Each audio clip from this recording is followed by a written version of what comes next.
Olá pessoas, mais um vídeo sobre lendo artigos, onde eu vou ler um artigo muito antigo que pode te ajudar muito caso você tenha lido ele, né? Ou caso você tenha visto esse vídeo. Eu vou tentar aqui nesse vídeo trazer o que tem de melhor nesse artigo para mostrar para vocês, né? Então vamos lá. O nome do artigo é Quality of Service Routing for Multiple Multimedia Platform. Ele é de 96. A gente pode ver que ele foi publicado em setembro de 96 na revista E3E Journal of on Select Areas in Communication. Observa que é um artigo bem antigo, assim. É um artigo que parece não ter muita adequação. Fala, poxa, o que um artigo de o artigo de redes, né? Qualidade, está olhando qualidade de serviço, pode trazer para mim, que trabalho com software, principalmente um artigo que aí já vai para os seus quase 30 anos, né? Seria de 96, já vai fazer quase 30 anos, ele tem 28 anos esse artigo, né? Mas vamos dar uma olhada aqui nesse artigo. Primeiro eu quero definir sobre o que ele trata, né? Ele trata sobre qualidade de serviço em redes, né? Então, assim, se você não sabe como funciona a sua internet é diversas comunicações entre diversas redes, né? Então, por um pacotinho sair daqui, onde eu estou, e chegar aonde você chegou, ela passou por diversas uma topologia muito diversa, com vários tipos de qualidade de serviço, né? E esse artigo fala exatamente assim, sobre a escolha de métricas para se avaliar essa rede, para se avaliar o roteamento da qualidade de serviço. Então, grande parte do artigo vai trabalhar sobre a escolha de métricas, né? Então, assim, ele vai começar trazendo um pouco sobre o que é roteamento, quais são as métricas, como é que se dá, né? Então vai trazer quais são as métricas, o hop count é o número de trechos que ela passa, né? Então, assim, se o meu computador transfere para um outro computador, que transfere o dado para outro computador, isso é muito comum na internet, né? Por exemplo, meu computador vai se conectar com um servidor, que vai se conectar com um outro servidor local, que aí vai chegar até do outro lado do mundo, né? Então, o Hope Count, se você quiser saber um pouco de TCP, você vai ver lá o Hope Count, tem um delay, e vai usar vai falar também sobre o uso do Shorted Path algoritmos, que é aqueles algoritmos de grafo, que muita gente fala que não se usa, mas está aí, está mandando mensagem de mim, daqui, da onde eu estou, do meu computador, da minha pessoa, para você. Uh, e, e pra, então, assim, o artigo vai falar que para usar um grande número de requisitos de qualidade de serviço, é preciso ter métricas como largura da banda, delay, a probabilidade de perca, e você tem que avaliar essas métricas. O artigo vai trabalhar como se dá a escolha dessas métricas. Então, vamos aqui para o mais importante do artigo, né? Isso tudo que eu falei vai estar aqui na introdução. Se você quiser ler, eu vou deixar o link aqui. Não sei se ele é aberto. E aí chega num ponto que eu achei muito interessante, que é o critério de seleção, que vai ser o critério de seleção das métricas, né? Ele vai falar aqui que para qualquer métrica selecionada, deve existir um algoritmo eficiente. Não adianta eu escolher uma métrica que não me dá um algoritmo eficiente para ter, um roteamento. E aí que ele está falando que como eu posso ler isso aí em vista de estamos em 2024 e eu não trabalho com redes, eu trabalho com sistemas. Que assim, eu preciso saber como está o meu sistema. Eu tenho que ter métricas. E para cada métrica selecionada para ser exibida, então assim, vamos pensar isso em termos de DevOps ali. Você tem o seu sistema, você tem um dashboard cheio de métricas. Né? Aí o métricas quais são as possíveis métricas, né? A latência média, o número de servidores em produções. Para cada métrica selecionada, você tem que saber exatamente o que fazer. Então, assim, se eu sei ali que eu vejo, tem uma métrica ali no meu dashboard que diz, olha, a latência média do meu servidor está muito alta. Pode ser que eu precise de um nó novo no meu cluster lá, ou o meu uso de memória está muito elevado, pode ser que eu precise de alguma outra fazer alguma coisa. Então, o que esse critério de seleção pode trazer para a gente é que não adianta a gente ter uma métrica se a gente não sabe o que fazer com ela, a gente não sabe usar ela. Então, eu leio esse artigo, eu vejo ele muito útil como o que eu faço com métricas, como é que eu uso métricas. Você vai ver que tem muitas coisas interessantes aqui, né? O segundo é que assim, As métricas devem refletir as características básicas da rede. Então, volto aqui e digo assim: as métricas devem refletir as características básicas do seu sistema.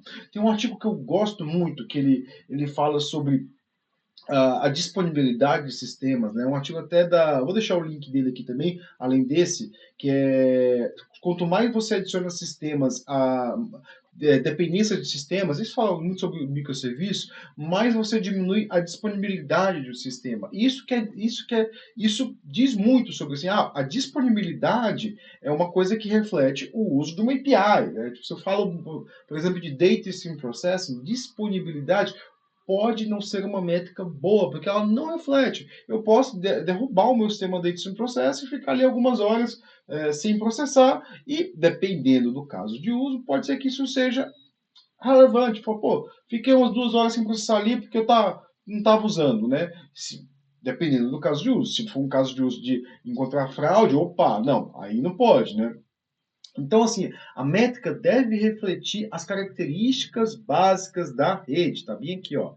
A informação que ela deve conter, a informação deve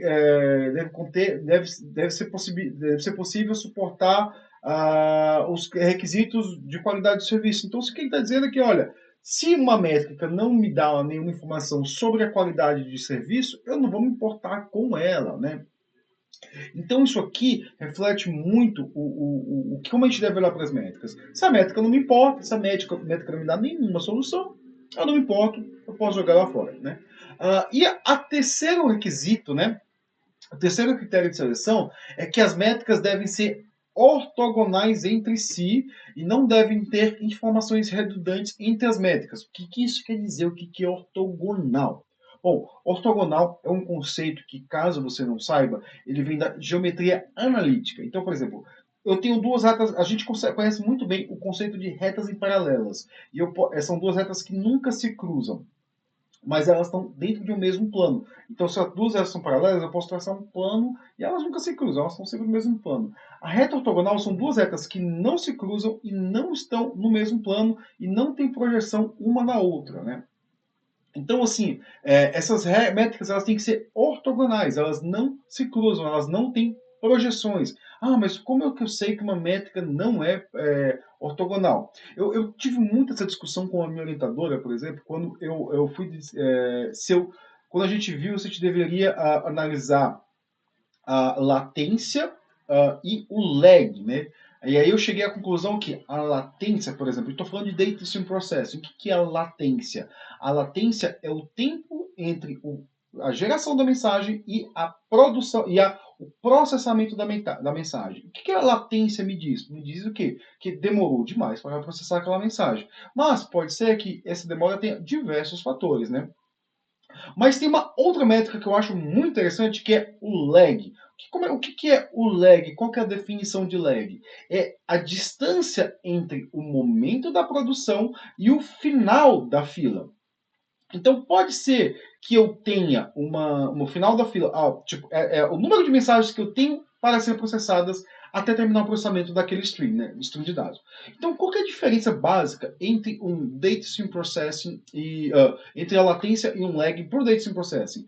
Na latência, se eu parei o meu sistema por 2 horas, talvez eu tenha 2 horas de latência ali.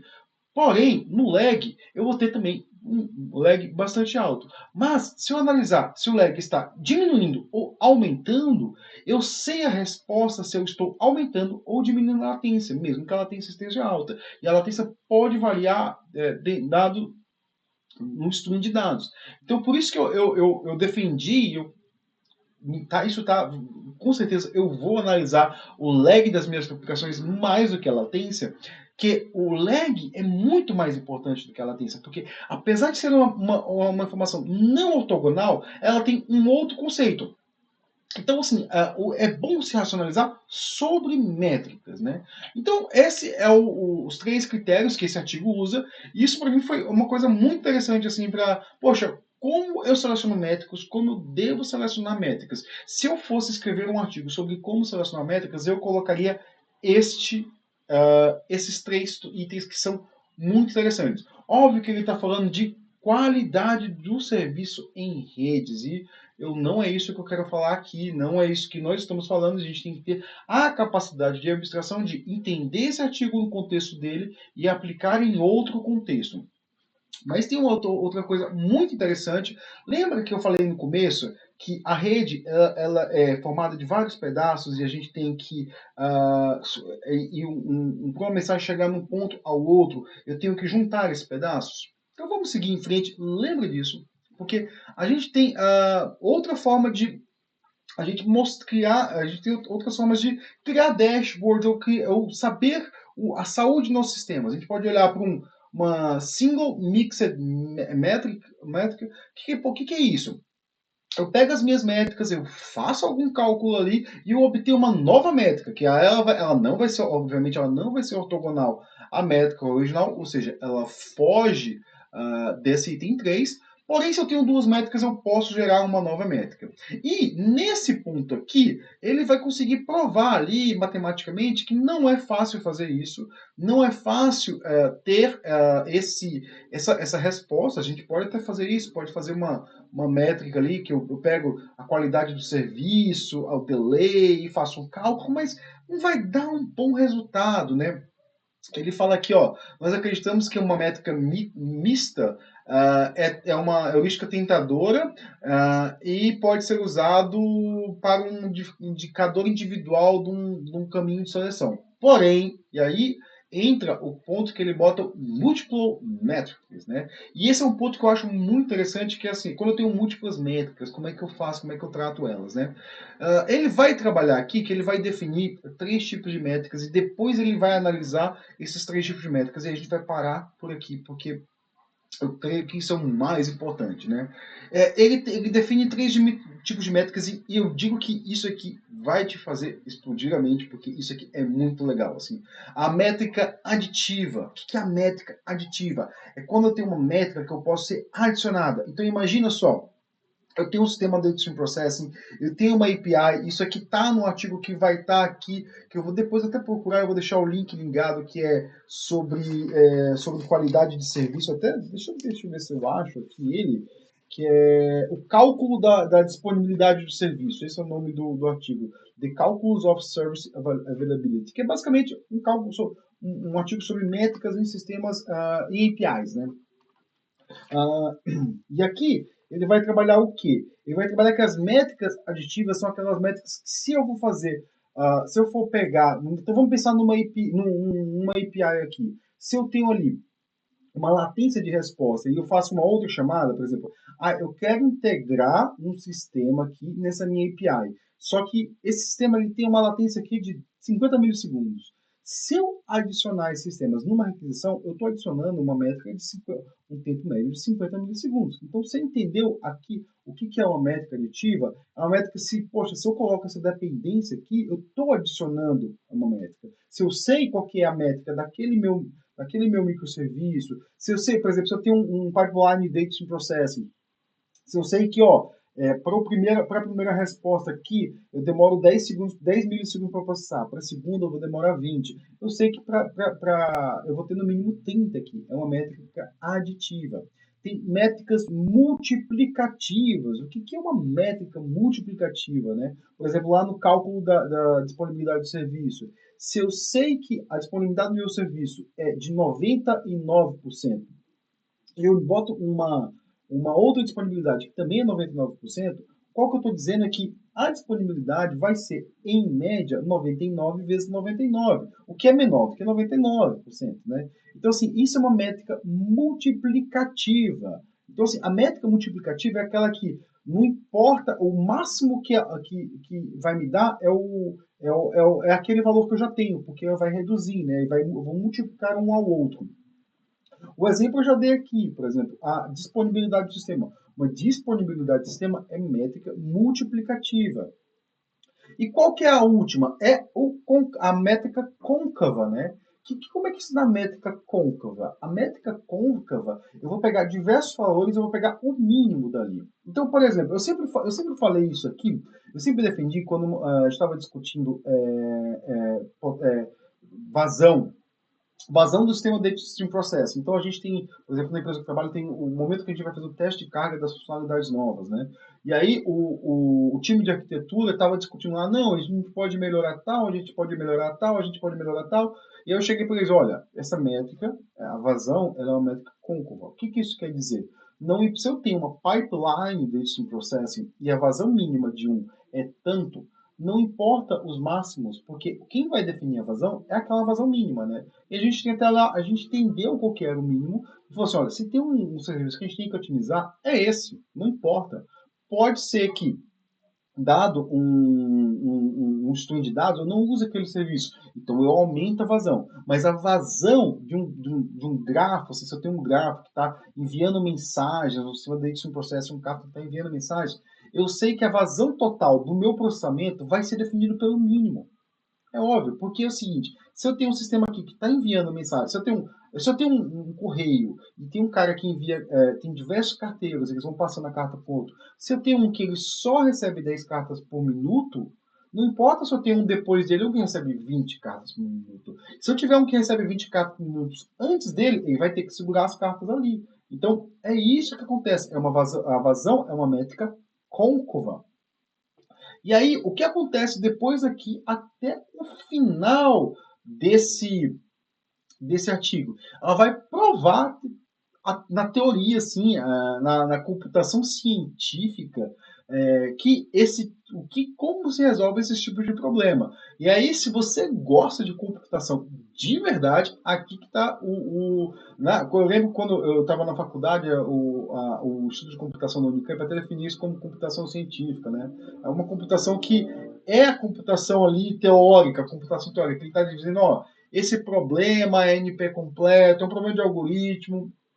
Eu não vou entrar aqui, não é o meu intuito. O meu intuito, eu vou fazer até uma revisão aqui. Deixa eu até olhar a conclusão desse artigo, porque a conclusão desse artigo é que ela aplica toda essa teoria, né? Fazendo em delay com largura de banda e delay como métrica. Foi o que ela escolheu baseado nesse, toda essa teoria que ela deu, né? Então, isso aqui eu vou pular, né? Porque assim, a gente não está interessado em olhar para a rede, para como se dessas métricas. A gente pode até falar nisso futuramente. Eu fiz um curso de redes no meu mestrado, né? Redes baixo nível mesmo, assim, por isso que tem assim, o algoritmo Distrac. Então, mas o que eu vou revisar aqui, basicamente, é o que esse artigo pode falar para você, desenvolvedor de software, hoje em 2024, que é, se eu quero selecionar uma métrica, o que eu faço? Eu tenho que ter 3 pontos. O ponto que a minha métrica tem que ser, eu tenho que saber o que fazer com ela, tem que ter um algoritmo eficiente, porque era isso que ele estava procurando no artigo. Olha, não adianta ter uma métrica que não consigo colocar no algoritmo, ou que o algoritmo não me dê uma solução em tempo de execução, né? A segunda questão, a métrica tem que me refletir a qualidade, a característica básica do meu sistema. Por exemplo, o que eu estava falando aqui, se disponibilidade não serve para data stream processing, eu tenho que usar latência. Já para um sistema, uma API, disponibilidade e latência são muito importantes. Então, a minha métrica tem que refletir as características básicas do meu sistema. E por último, que a minha métrica tem que ser ortogonal. Como último ponto, a métrica hoje em dia, o pessoal fala muito como observabilidade. Mas assim, observabilidade é aquilo que caracteriza eu observar o sistema, né? Eu prefiro falar métrica. Métrica, tipo, a métrica do meu sistema. Meu sistema tem uma métrica de performance. Tem diversas métricas. E por fim, caracterizar minhas métricas como aditiva, multiplicativa ou côncava.